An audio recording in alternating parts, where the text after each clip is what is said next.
Did Trump panic over sitting ducks and scold Netanyahu after watching American jets left exposed while Iranian missiles are flying?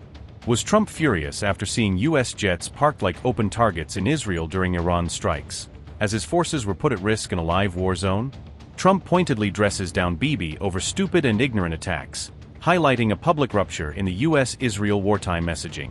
As Washington holds back from direct military intervention, critics now ask if the U.S. is quietly abandoning its ally in the face of deadly Iranian fire, or simply forcing Netanyahu to accept a truce on American terms. As Iran and Israel traded attacks on June 8, a shocking video emerged from an Israeli airport, showing what appeared to be a significant American air presence on the ground.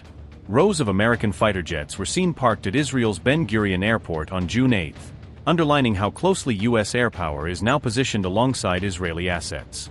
The lineup reportedly included U.S.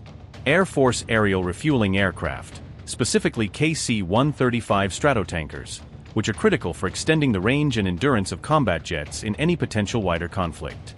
These refueling tankers remained openly stationed at the civilian airport, while frontline combat jets were believed to be operating from secure military bases, highlighting a deliberate separation between support and strike platforms. Amid these visible deployments and the ongoing strikes and counterstrikes, Trump publicly urged Israel and Iran to stop shooting immediately, trying to impose a political break on a fast-escalating confrontation.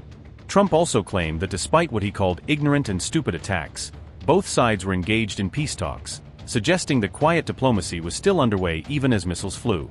Following these statements, Iran announced what it described as a cessation of operations by the armed forces, signaling at least a temporary pause in its overt military actions. Earlier in the day, explosions were heard in central Israel as air defenses moved to intercept incoming Iranian fire, indicating that Israel's missile shield was actively engaged during the exchange. Iran's Revolutionary Guard Corps said it had targeted 2 Israeli bases in its retaliatory strike, claiming the attacks came after the IDF hit radar installations at 3 separate Iranian sites. Tehran then released dramatic video of missile launches as it claimed to have struck the Israeli city of Haifa, presenting the footage as proof of its ability to hit key targets. This came after the Israeli Air Force reportedly struck several targets at a petrochemical complex in Mashhad, a move likely aimed at damaging elements of Iran's industrial and strategic infrastructure. Adding to the pressure on Israel, Yemen's Houthi group said on June 8 that it had launched a new missile attack on central Israel, tying itself directly into the wider confrontation.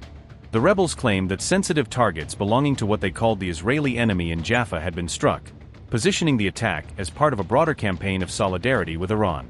The Iranian-backed group also vowed to block any Israeli ship from sailing in the Red Sea, broadening the conflict from missile barrages to threats against critical maritime routes. "We will prevent Zionist ships from passing through the Bab al-Mandab Strait," the group announced, raising the specter of a multi-front crisis stretching from the skies over Israel to one of the world's most vital sea lanes.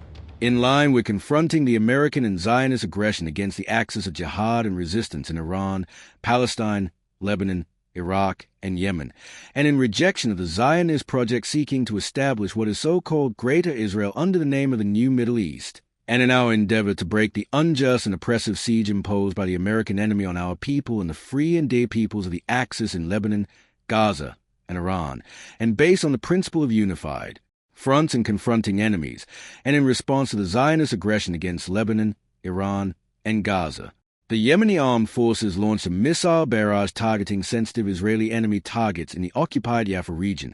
The missile strikes achieved their objectives with precision. And in this context, the armed forces affirm the following. First, we declare a complete and total ban on Israeli maritime navigation in the Red Sea, and we consider all enemy movements to be legitimate military targets for our armed forces from the moment this statement is issued.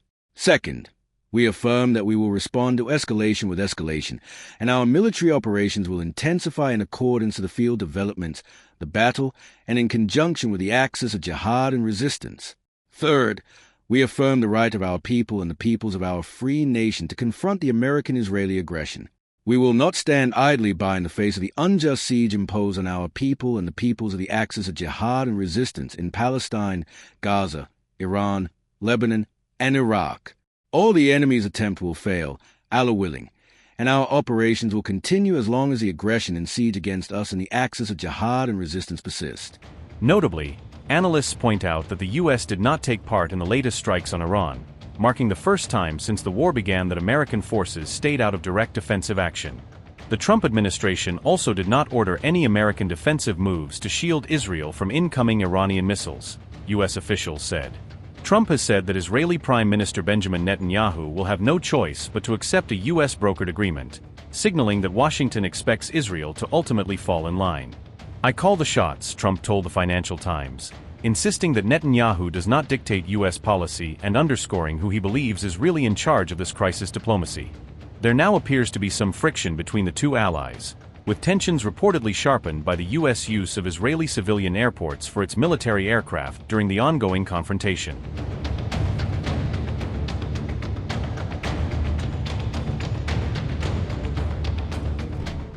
Israeli airports are increasingly resembling forward U.S. airbases, with media reports on June 1st highlighting the scale of American military aircraft now using civilian facilities.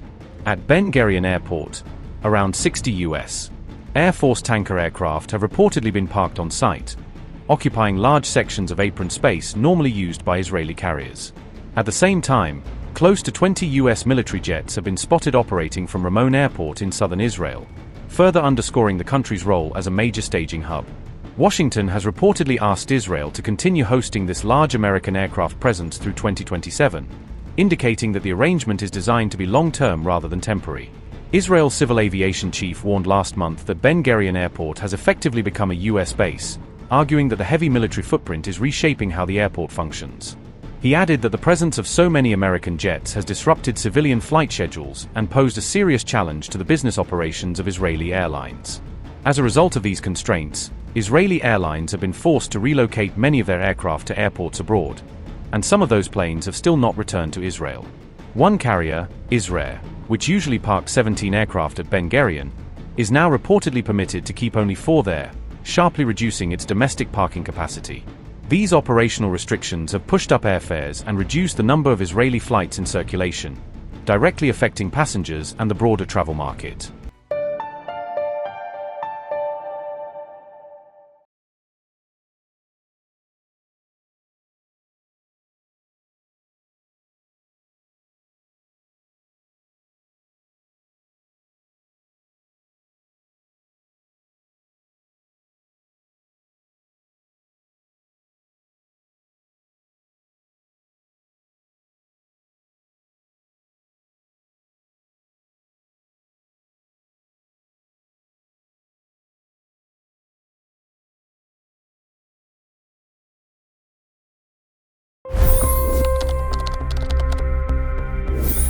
$25 crore गरीब गरीबी को परास्त करके बाहर निकले।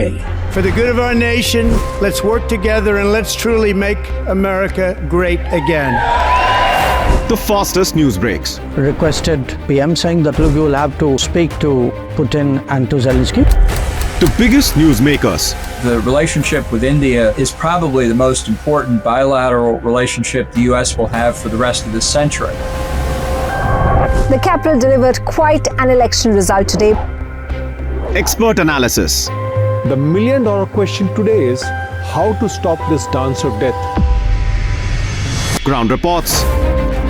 I'm standing at the crossroad of the Kumbh Mela. Behind me are more than 100 entry ghats. Long-form interviews. Exclusionary politics is reflected in Manipur case as well. You don't bother because this is a small state. Deep dive into burning issues. It's often said DRC could be the richest country in the whole world. It's because of what sits underneath. Why exactly did the US topple the Sheikh Hasina government? HT videos. We don't just break news, we break it down.